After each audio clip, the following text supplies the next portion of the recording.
कि 4 बेटों को एक मां पाल सकती है, लेकिन 4 बेटे बड़े होकर एक मां को नहीं पाल पाते।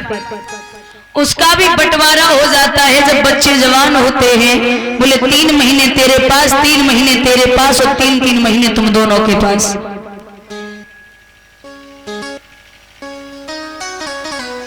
ये कलयुग है। यहां कितना भी समझाओ, कुछ भी करो, लेकिन जब पत्नी घर में आती है तो इंसान खुद को भी भूल जाता है कि मैं कौन हूं। क्योंकि जब व्यक्ति जीवन में इस दुनिया में आता है तो कितने पैर होते हैं? 2 पैर होते पक्षी के। आकाश में उड़ो, चाहे जा रहो, चाहे जैसे घूमो। और जब शादी हो गई तो कितने हो गए? 4 पैर होते पशु के। शादी होते ही होते खूंटा से बंध गए। अब तो ही बच्चा हो गए, कितने पैर रह गए? 8 पैर होते मकड़ी के। जिंदगी भर जरा बनाते रहो, फिर वो जरा से निकलने वाले नहीं। लोग यहाँ विवाह के बाद सोचते अगर संतान की प्राप्ति न हो तो सोचते हैं कि घर में एक बेटा पैदा हो जाए। बेटी नहीं, बेटा हो जाए। लेकिन एक बात याद रखना बुजुर्गों, ये तो कर्मों की खेती है। जो बोएगा सो पाएगा, और कर्मों में हाथ बटाने को बेटा न साथ निभाएगा। कर्म के अनुसार ही फल मिलता है, ये सब जानते हैं। एक उदाहरण आता है, एक बाग है, उस बाग में आम लगे हैं। तो आंखों ने आम देखे। आंखें देख तो सकती हैं लेकिन जा नहीं सकती, तो गए पैर जा सकते हैं लेकिन तोड़ नहीं सकते, तो तोड़ा हाथों ने। हाथ तोड़ सकते हैं लेकिन खा नहीं सकते, खाया मुख ने, स्वाद लिया जिह्वा ने। आंखों ने देखा, गए पैर, तोड़ा हाथों ने, खाया मुख ने, स्वाद लिया जिह्वा ने। अब जिह्वा स्वाद तो ले सकती है लेकिन रख नहीं सकती, तो रखा पेट ने। तब तक बाग के मालिक को पता चला, वो आया, उसने आकर के डंडे मार दिए पीठ पे। अब पीठ की तो कोई गलती नहीं थी, वो तो फालतू में ही पिट गई। लेकिन जब आंसू आए हैं पिटने के बाद, तो वो कहां से आए? आंख से। और देखा किसने था? आंख ने। तो जो कर्म करेगा फल भी उसे ही मिलेगा। इंसान लाख जतन कर ले, आप कितने भी कष्ट में हो, कितनी भी तकलीफ में हो,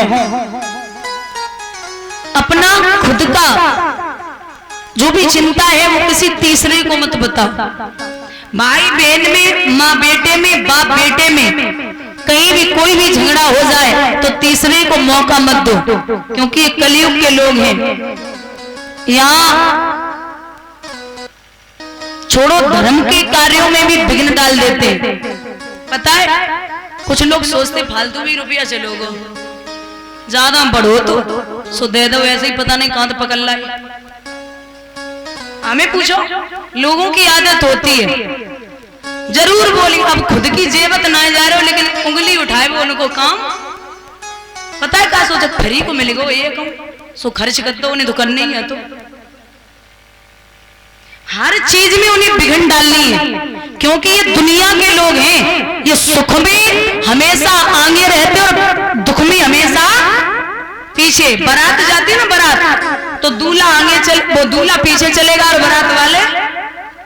और जब कोई खत्म हो जाता ना तो दुनिया पीछे चलती और अर्थी आगे। बुराई जो होती है ना वो हजारों कोस फैलती है और अच्छाई मुश्किल से 10 कोस ना पहुंच पे।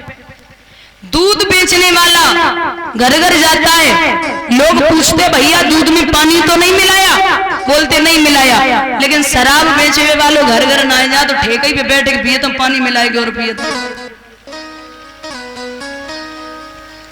है ना। आपकी किसी भी चीज की कीमत मायने नहीं रखती, उसका कृत्य मायने रखता है।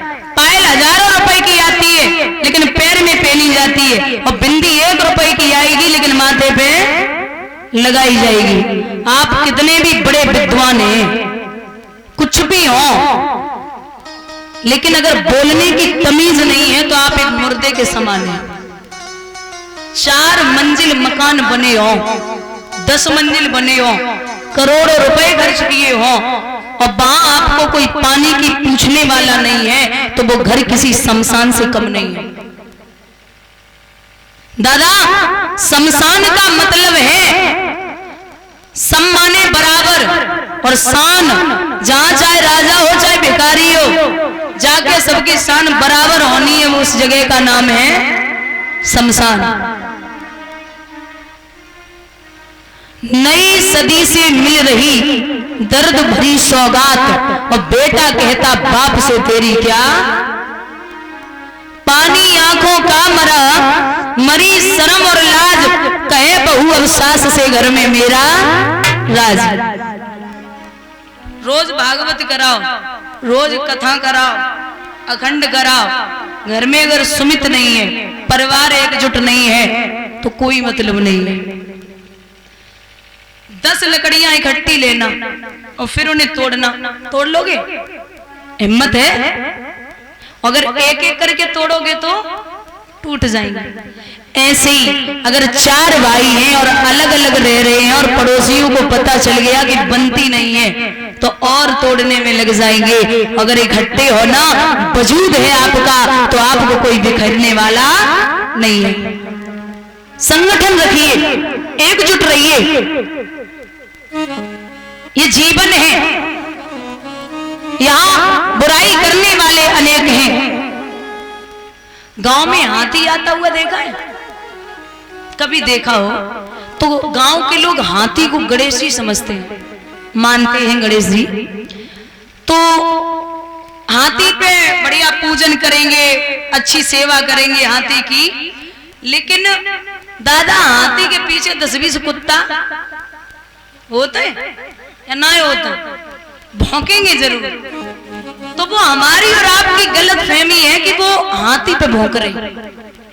वो कुत्ते हम पे और आप पे भौंकते जो हाथी की पूजा कर रहे हैं। पता है क्यों? वो इसलिए कि जो एक दिन के लिए गांव में आओ, पूजा कर रहे हो, हम 24 घंटा भौंके रहे, तो हम पे कोई रोटी डरई ना।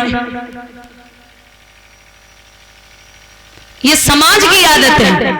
यहाँ लोग न तो ढंग से जीने देंगे और ना ही ढंग से मरने देंगे। पहले तो आपको अच्छा काम करने नहीं देंगे, अरे सफल नहीं हो पाओगे क्या तुम भी, प्रधानी लड़े कोई प्रधानी, अरे हार जाओ, अगर हिम्मत है तो लड़ ले, लड़ाई दी अगर को हारे गए, हमने कही थी पहले बैठ जाते तो आज बेइज्जती न होती, वो जीत गई, हमें तो पता ही थी कि तुम जीते हो। तो ये तो इनका अच्छा भी है और बुरा भी है, सभी यही कहना, ये दुनिया है। बस कानों पे हाथ रखिए और आगे बढ़ते जाइए। गांव में 100 घरों 100 और 100 घरों में लाइट न हो और एक कोई सौर ऊर्जा लेके एक बल्ब जला ले, तो वो 99 घर ये नहीं सोचते कि हमारे घर में लाइट आ जाए, हम मेहनत कर लें। वे जरूर सोचते कौन सा दिन हो ये परमात्मा ज्यादा घर की लाइट, बोलिए गोविंद भगवान की। तो बस खुद पे रहिए, क्या करना है दुनिया से। दादा, श्री सूत जी कहते हैं सोनकादिक ऋषियों, आज वहां मां द्रौपदी को जब जुए में हार गए हैं तो दुशासन को इशारा दिया, जाकर के सम्मान के साथ भाभी को लेके आ।